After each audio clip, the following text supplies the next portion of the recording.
Eu quero compartilhar com você nessa manhã o Salmo 42. Davi escreve esse texto mais ou menos por volta de 1000 anos antes de Cristo.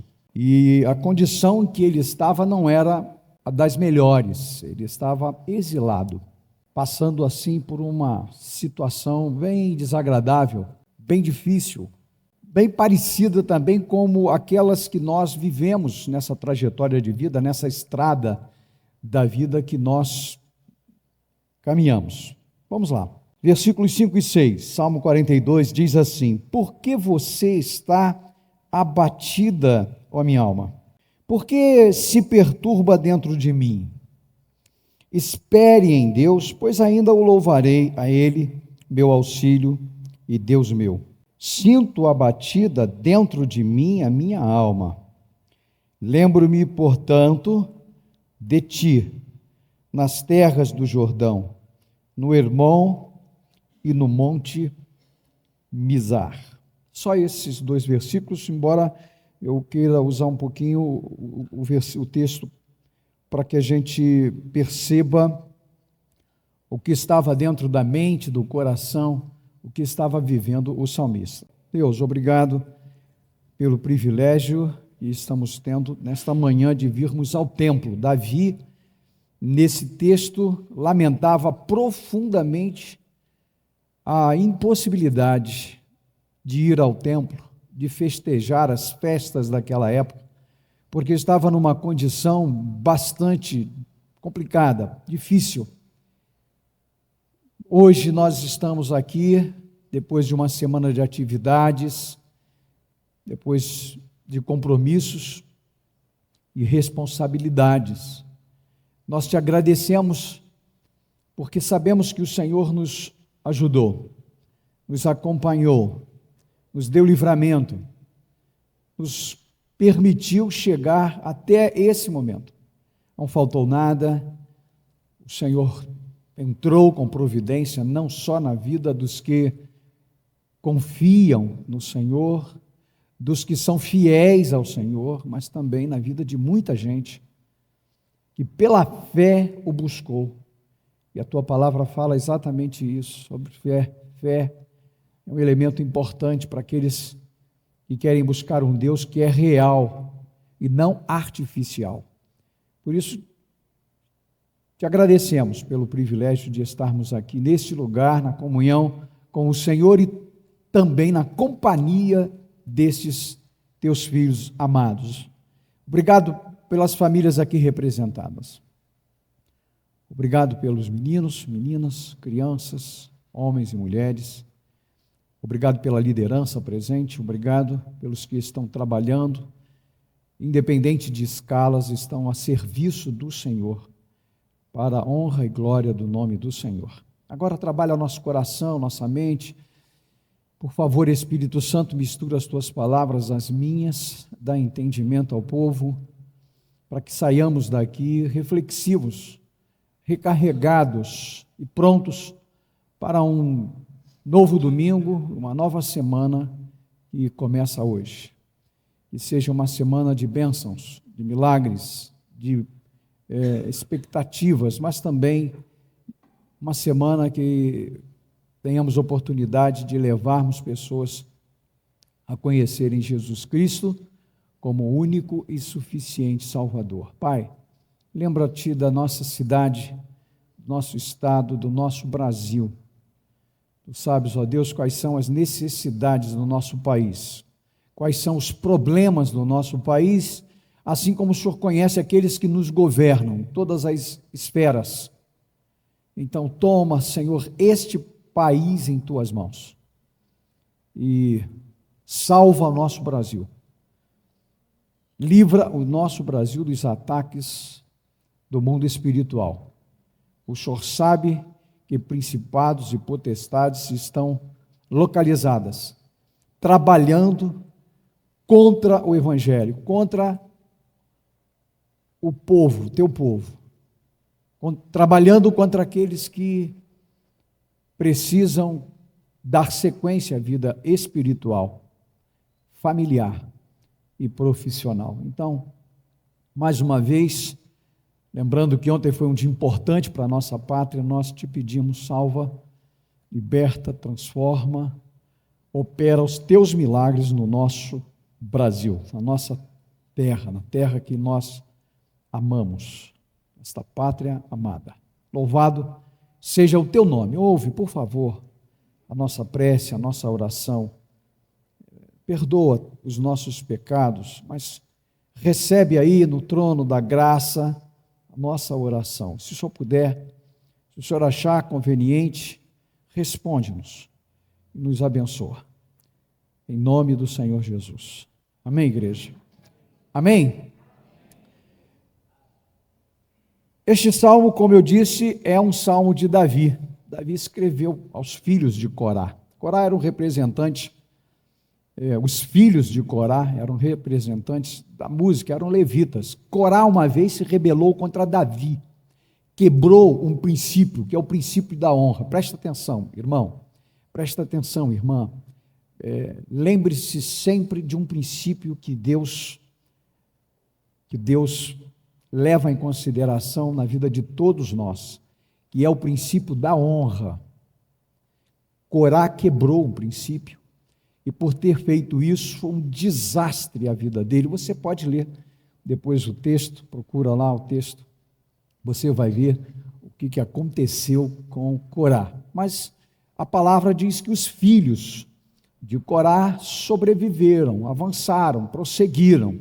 E esse é um texto de Davi, falando a estes que são chamados filhos de Corá, porque eram levitas e faziam parte da música em Jerusalém. Então, Davi escreveu esse texto. O Salmo é um lamento que expressa sentimentos comuns, sentimentos que nós vivemos no nosso dia a dia. Todo dia nós vivemos algum tipo de sentimento, alguns bons, outros que nos trazem dificuldade, nos trazem tristeza, nos trazem situações que nós argumentamos, por que aconteceu, por que acontece, não é? Então o texto fala exatamente isso, ele traz para a gente estes sentimentos que foram expressos por Davi. Davi não permite que todas estas forças contrárias ao que Deus deseja para nós, o impeça a contemplar a ajuda e o socorro que vem do Senhor. Então preste bem atenção no que o texto está nos revelando, no que o texto está trazendo para nós, para que saiamos daqui com um aprendizado, para que saiamos daqui observando os detalhes que encontramos no Salmo 42, de forma que estes detalhes sirvam para a nossa vida, e nós consigamos colocá-los em prática todos os dias. Por quê, pastor? Primeiro, porque ele vai nos ajudar a viver em meio a estas circunstâncias, a superar estas dificuldades. E segundo, porque vai nos aproximar ainda mais de Deus, que é o que nós precisamos. Aprender a superar, tirar lições das situações que não são fáceis para nós, mas muito mais do que isso, é nos aproximar do trono de Deus, nos aproximar da presença de Deus, para que nós sejamos reabastecidos, recarregados, fortalecidos para avançar, fazendo aquilo que Deus quer, cumprindo os propósitos que Deus já nos colocou para realizarmos. Então, nós encontramos nesse texto aqui duas coisas importantes, duas coisas necessárias para a gente ver como foi que Davi reagiu em meio a toda a situação que ele estava vivendo. Foram duas. O texto diz assim, no versículo 1 e no 2: assim como a corça suspira pelas correntes das águas, assim por ti, ó Deus, suspira a minha alma.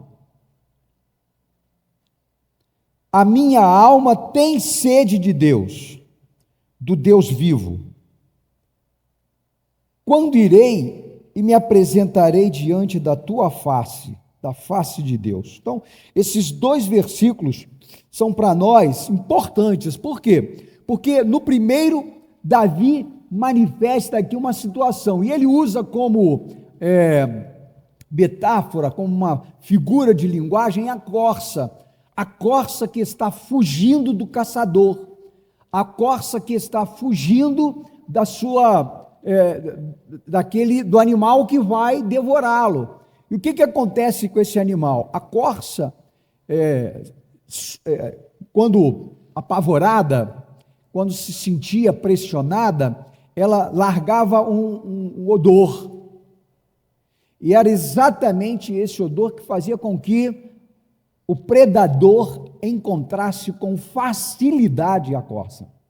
Por essa razão, ela escolhia atravessar, fugir do predador pela água.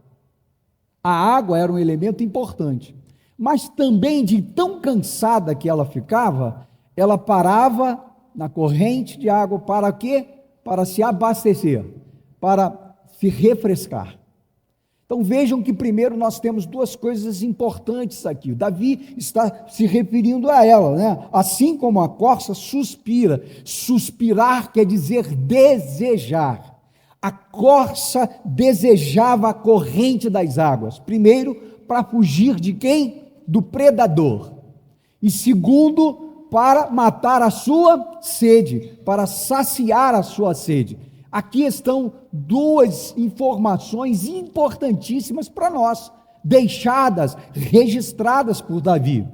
O que Davi está dizendo? Que em meio ao exílio, em meio à prisão, em meio à ausência de liberdade e à impotência, ele se sentia como a corça, ele se via como a corça, ele perseguido, ele procurado pelos desafetos, pelas circunstâncias desagradáveis da sua vida, ele então olha para a corça e pensa exatamente naquela linguagem, pensa naquela figura que traz para ele o que? Lição. E ele declara isso, ele diz, assim como a corça suspira, ou seja, qual era o desejo do seu coração? Qual era o desejo da sua alma? Por que a sua alma estava daquele jeito? Por que ela estava contrita? Por que ela estava passando por aquela penura? Por uma razão muito simples, a dificuldade dele estar com outras pessoas. E ele vai confessar isso no versículo 2, no versículo 2, porque ele diz assim, a minha alma tem sede de Deus, do Deus vivo. Quando irei, presta atenção nesse trecho, quando irei e me apresentarei diante da face de Deus. Olha que colocação extraordinária. Por quê? Porque ele agora está se lembrando do templo de Jerusalém. Primeiro ele olha a figura da corça e diz, eu estou como a corça, desejando o Senhor, sedento do Senhor, fugindo dos predadores, fugindo das más intenções, fugindo dos perseguidores. E assim como homem, eu preciso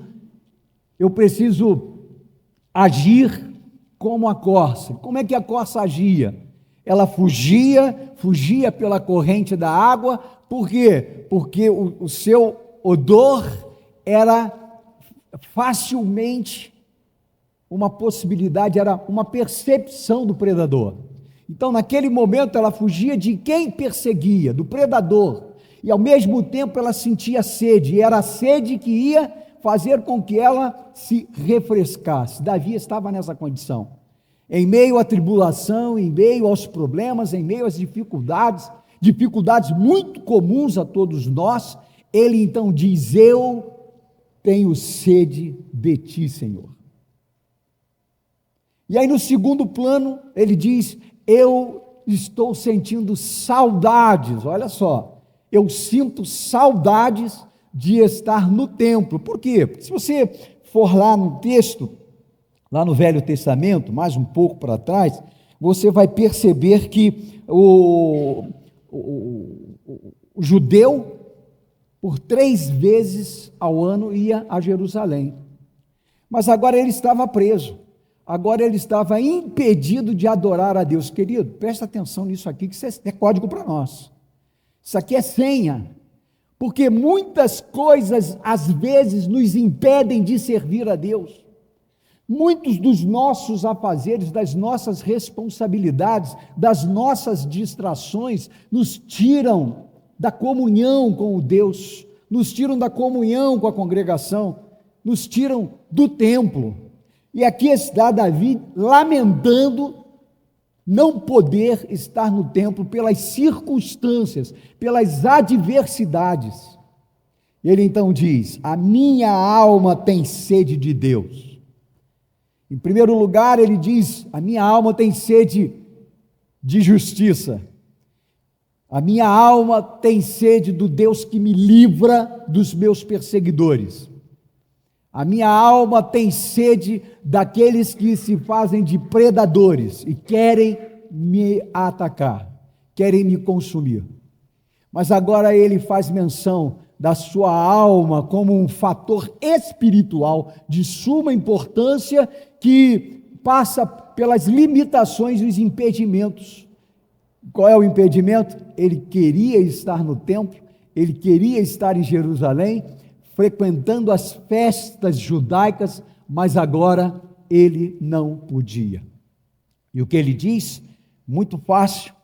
Ele pergunta: quando irei e me apresentarei diante da face de Deus? Interessante que no versículo 3 ele apresenta aqui uma dieta. Você já viu a dieta aqui no texto? Qual é a dieta dele? Versículo 3 diz: as minhas lágrimas têm sido o meu alimento dia e noite. Essa é a dieta do salmista. As minhas lágrimas têm sido o meu alimento dia e noite, enquanto me dizem continuamente: e o seu Deus, onde está? Então, vejam que o quadro aqui é bem complicado, né? Ele está exilado, sendo perseguido, e ainda encontra quem zombe dele. Aqui, no texto, nós vamos encontrar em pelo menos dois momentos no capítulo 42, homens que zombam do servo de Deus, homens que zombam do homem de Deus, homens que zombam do Deus que servem ao reino dele.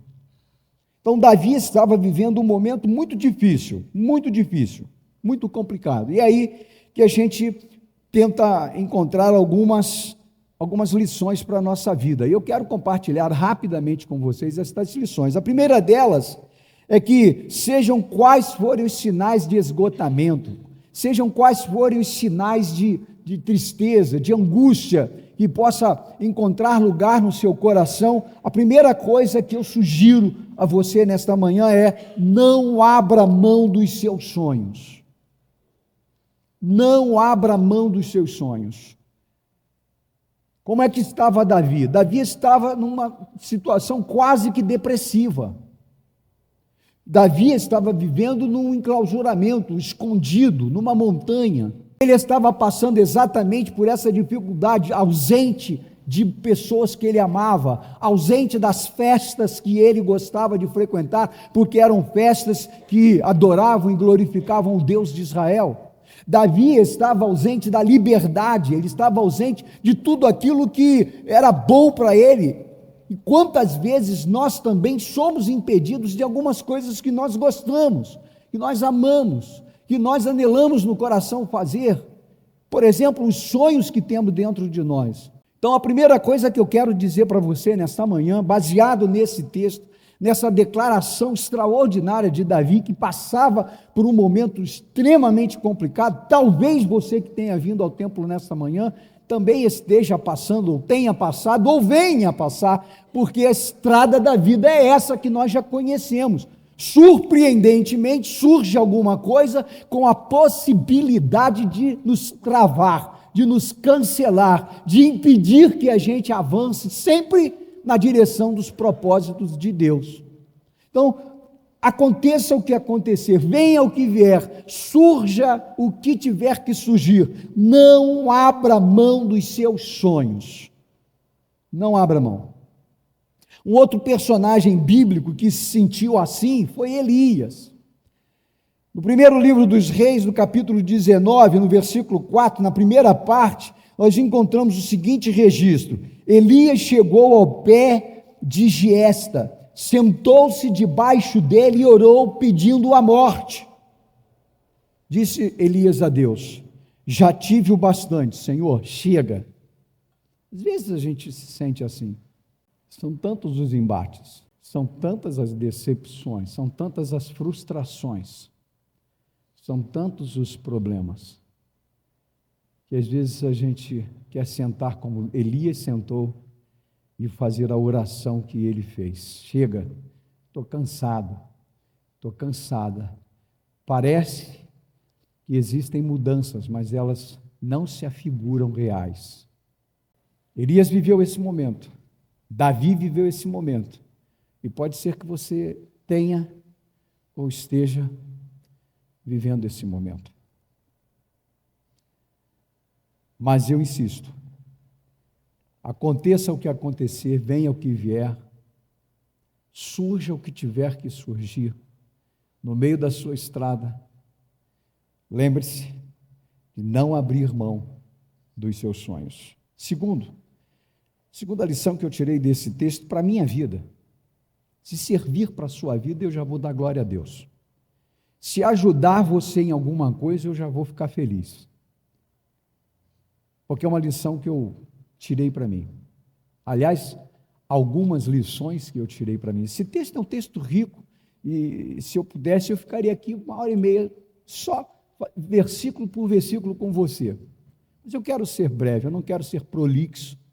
Quero que você vá para casa querendo mais, desejando mais, porque Deus tem sempre mais para oferecer àqueles que querem receber mais dele. E a segunda lição é que aconteça o que acontecer, venha o que vier, surja o que tiver que surgir no meio dessa sua estrada, preste atenção, nunca pense e diga bobagens. Nunca pense e diga bobagens. Qual é a primeira lição que a gente viu aqui? Não abra mão dos sonhos. Não abra mão dos sonhos. Continue sonhando. Não deu para executar ontem? Vamos orar para que dê para executar hoje. Não deu para realizar hoje? Tenha paciência. Deus tem tempo certinho para todas as coisas. Nada vai acontecer fora do plano dele. Você tem que estar atento.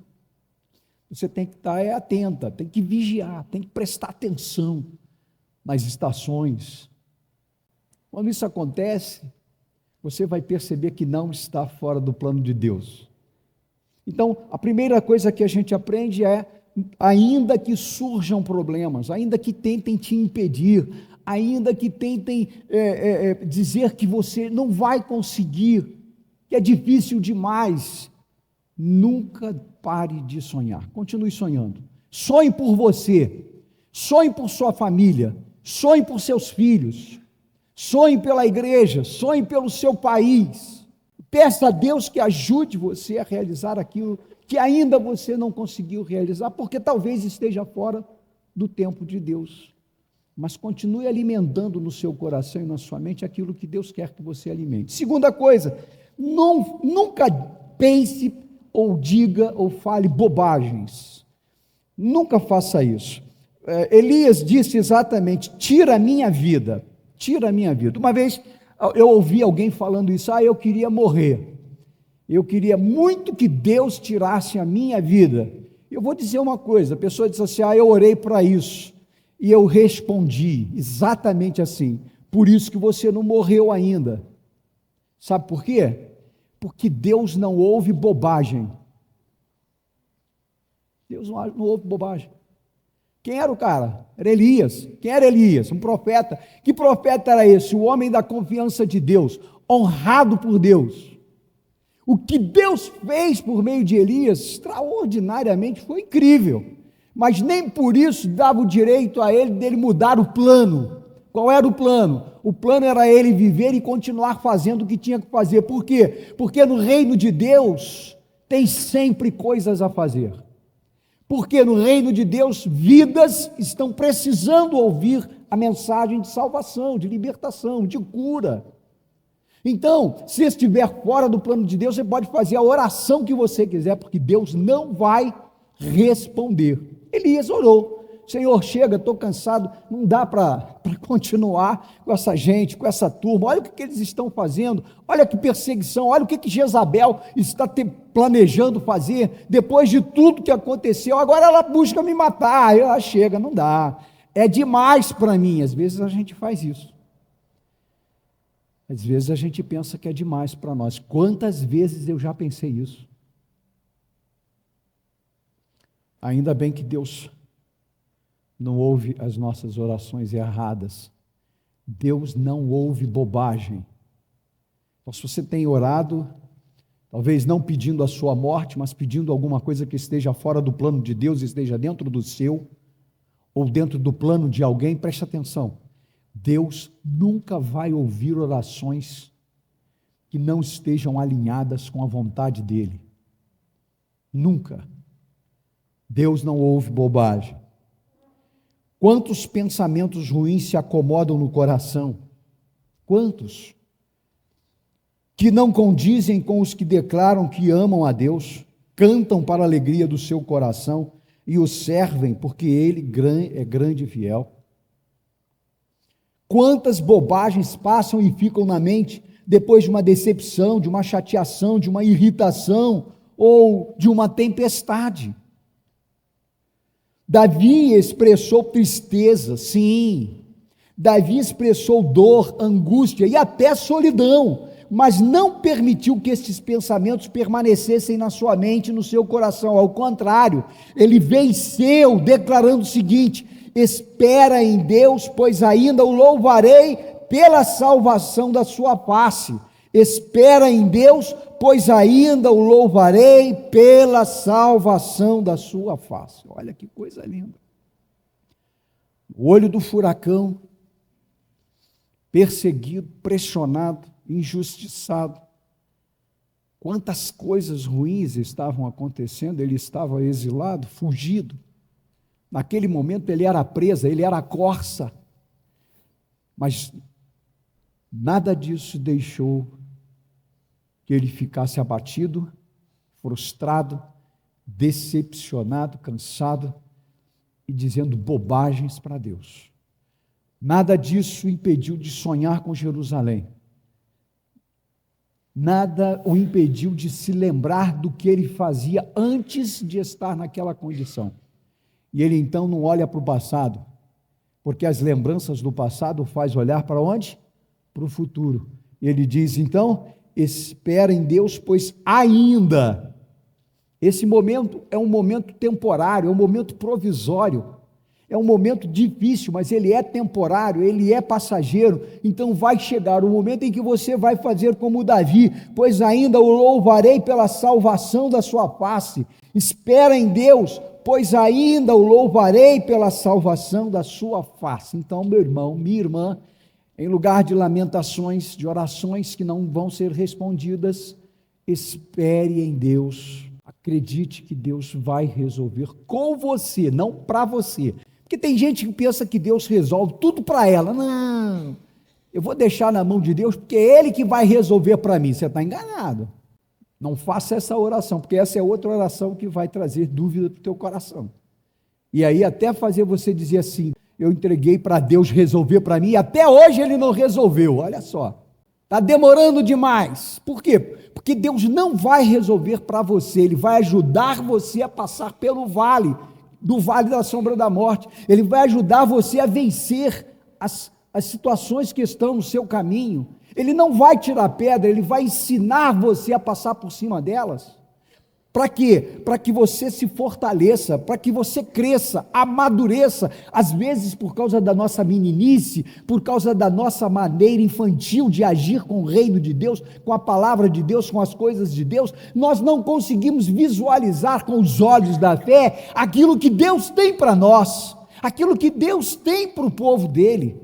Quando nos apropriamos das verdades divinas, sacras, santas, nós começamos a aprender as lições que precisam ser aprendidas. Para quê? Para que nos tornemos cada vez mais fortes, mais firmes, mais enraizados e capazes de prosseguir, de não desistir, de não voltar atrás, mas de ir adiante, certos de que quem está indo conosco é o Deus de Israel, é o Deus que vai nos dar ajuda, que vai nos dar vitória, que vai nos abençoar. Para quê? Para que nós abençoemos muitas outras pessoas.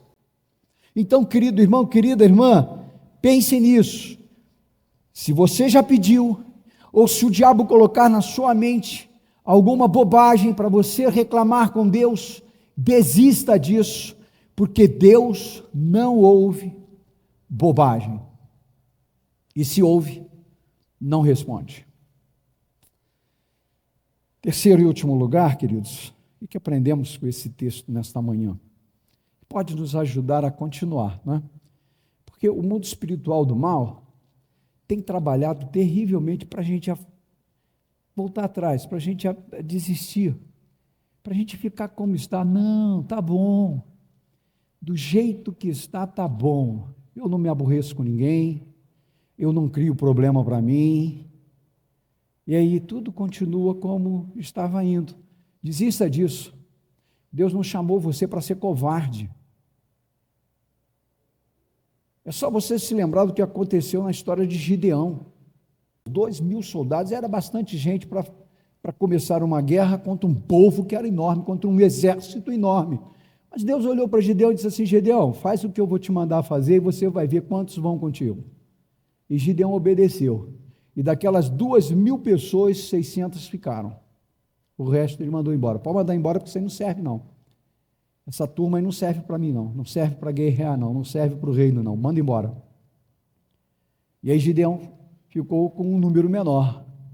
E aí Deus ainda disse assim: agora, Gideão, você pega essa turma e leva para beber água, vê como é que eles vão beber. Se eles beberem diferente do sinal que eu vou te dar, serão mais 300 com quem você não precisa contar, porque essa turma não vai te ajudar a guerrear. E Gideão obedeceu, porque quem obedece não sacrifica. Gideão obedeceu. E quando eles chegaram lá, o que aconteceu? Só 300 beberam água do jeito que Deus havia dito, sinal. Por quê? Porque eles estavam atentos. 300 beberam água, mas não se curvaram. Por quê? Porque eles eram vigilantes. E aí o que foi que Deus disse? Você, com essa turma aí pequenininha que você tem na mão, são esses os guerreiros que eu vou ajudar a ganhar a batalha. Sabe, nunca me importei com milhares de pessoas, mas com pessoas fiéis, com líderes, com propósito, abençoados, que querem abençoar. São estes que Deus continua usando até hoje. Até hoje Deus continua usando esses servos fiéis, destemidos, corajosos, que não se importam com o que vão dizer, e não se importam com os contra-ataques do mundo espiritual. Sabe por quê? Porque eles estão na palavra, a palavra de Davi. Né? Porque você está abatida, minha alma, porque está perturbada dentro de mim. Espere em Deus, pois ainda o louvarei a Ele, o meu auxílio, o Deus meu. No versículo 8, nós encontramos também uma outra palavra, uma conjunção adversativa. Começa o versículo 8, que ele diz assim: contudo, olha só, presta atenção, contudo, ou seja, apesar da perseguição, apesar da luta, apesar da saudade, apesar da dor, da tristeza, apesar de tudo que tem acontecido, apesar de tudo que está acontecendo, está me trazendo angústia violenta, saudade de estar em Jerusalém, de estar no templo cantando, adorando, glorificando o nome do Senhor. Apesar de tudo, o texto diz assim: contudo, o Senhor durante o dia me concede a sua misericórdia. Uau! Durante o dia o Senhor concede misericórdia. E à noite? À noite Ele está comigo. O seu cântico, uma oração ao Deus da minha vida. Sensacional. Apesar de tudo, cante.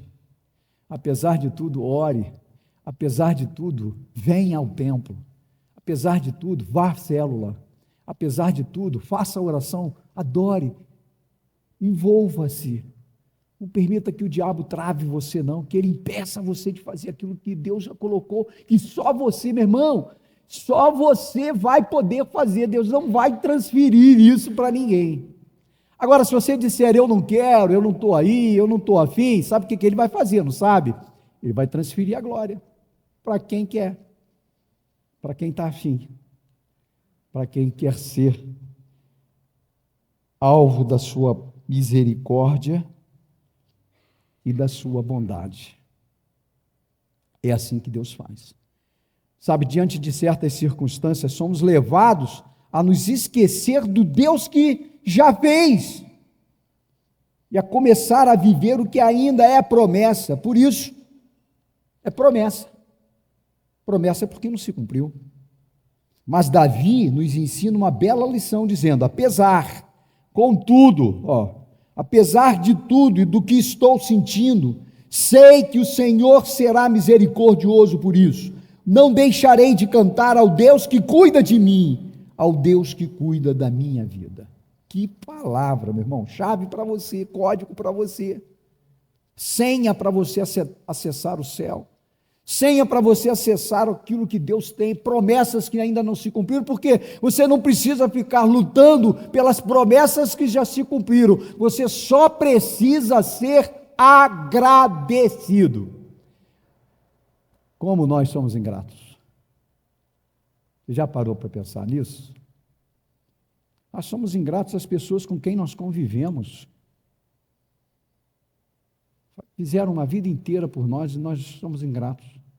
Somos ingratos com pessoas que trabalham conosco, pessoas a quem nós servimos, declaramos nosso amor, nossa amizade, mas não importa se elas sejam ingratas, importa que você seja agradecido. Porque quando nós nos comportamos assim, sabe o que acontece? Nós ensinamos. Quantas vezes nós já fizemos alguma coisa para alguém esperando apenas uma palavra de gratidão? Pô, cara, obrigado, hein? Não, mas eu fiz pouco, não faz mal, cara. O tanto que você fez foi importante. Esses dias, e eu encerro com isso, um colega de ministério me escreveu, mandou um convite de aniversário da igreja dele. Mas a data é no mesmo dia de aniversário da nossa igreja. Mas eu escrevi para ele. Eu falei, pastor, eu não vou poder ir à sua igreja. Eu gostaria até de mandar representantes.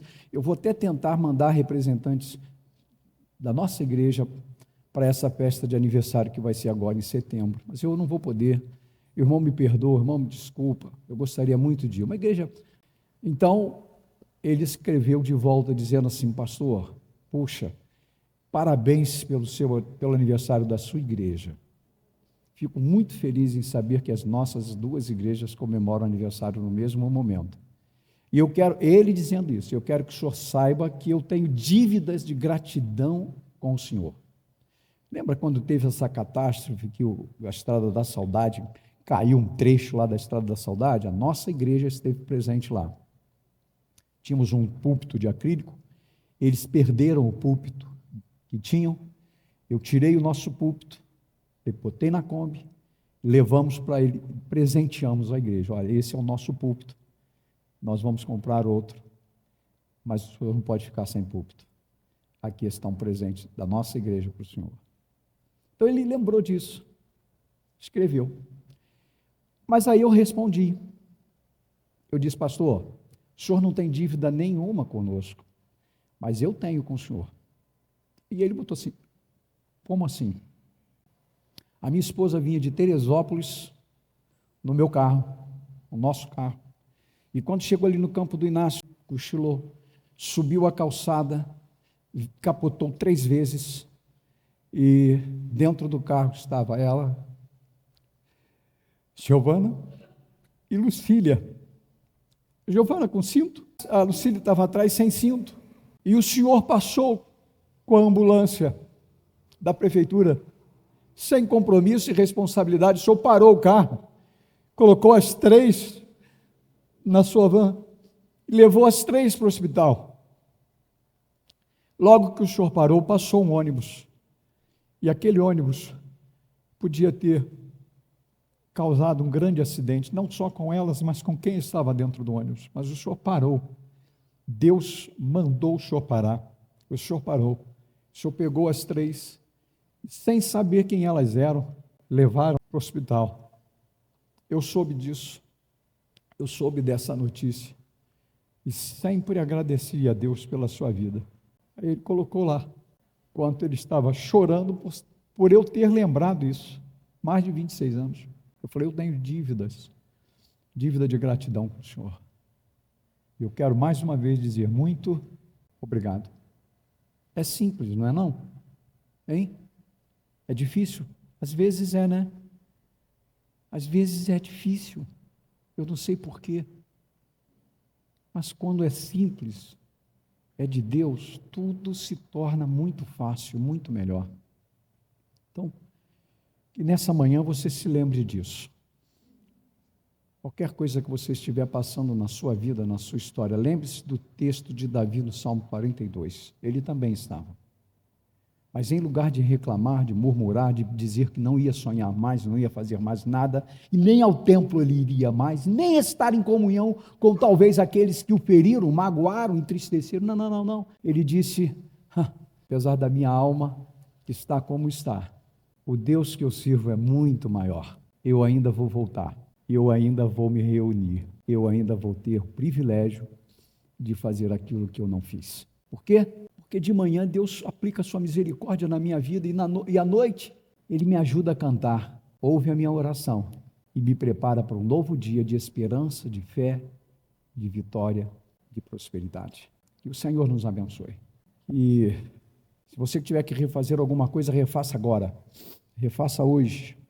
Se você tiver que ressignificar a sua vida, faça isso hoje.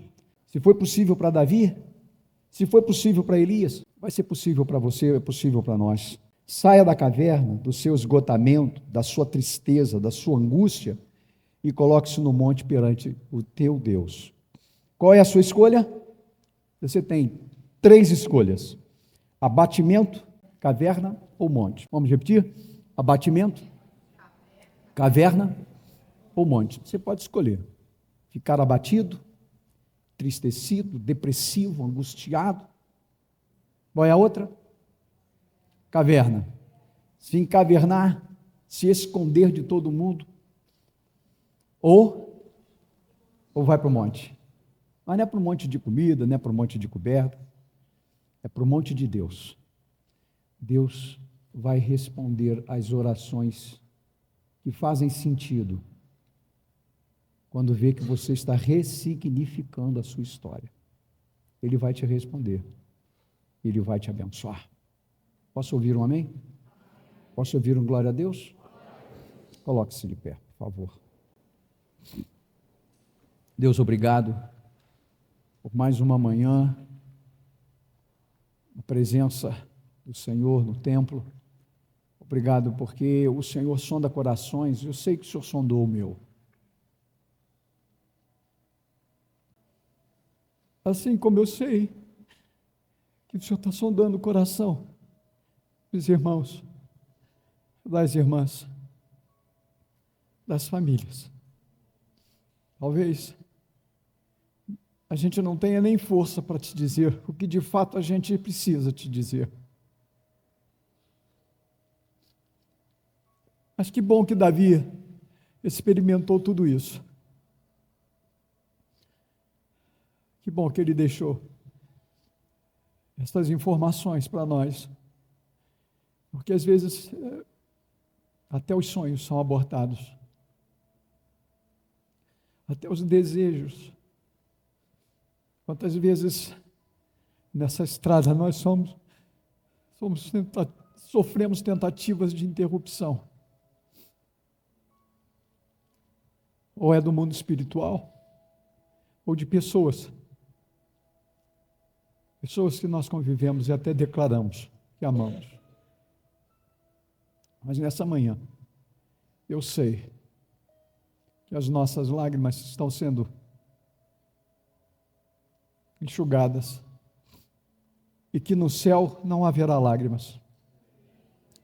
tristeza, dor, angústia. Obrigado. Porque o Senhor nos deu o privilégio de voltar hoje. Eu não sei se vamos voltar logo mais. Mas se o Senhor nos conceder essa graça, que seja para o máximo louvor da Tua glória. Consola-nos, conforta-nos. Abençoa-nos. Leva-nos para casa. E nos ajude a vencer o que ainda está por vir. Temos uma semana pela frente. Temos um mês. Temos um resto de ano. E eu sei que Tu tens vitória para nós. Obrigado, Senhor. Muito obrigado. É a minha oração. Em nome de Jesus. Amém?